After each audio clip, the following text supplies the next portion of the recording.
এই সরকারের সবচেয়ে বড় চিন্তা হচ্ছে কিভাবে সব প্রকল্প স্বচ্ছতার সাথে আমরা সম্পাদন করতে পারি।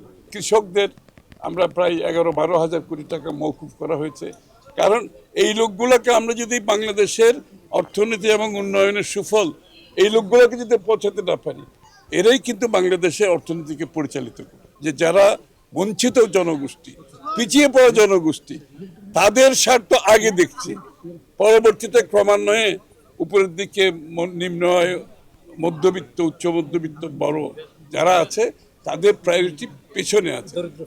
একটা খারাপ সময়ের মধ্যে দিয়ে আমরা যাচ্ছি।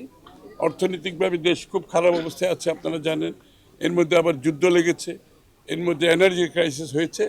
এর মধ্যেও কিন্তু আমরা আমাদের কাজ চালিয়ে যাচ্ছি, কিছু থেমে নেই। কিন্তু আমরা চালিয়ে যাচ্ছি, চালিয়ে যাব, এবং আশা করি বাংলাদেশের মানুষের যে প্রত্যাশা নিয়ে, যে আস্থা নিয়ে, যে আমাদের উপর বিশ্বাস নিয়ে আমাদেরকে নির্বাচিত করেছে, আমরা বাংলাদেশের জনগণের মানুষের সেই প্রত্যাশা পূরণ করতে পারব।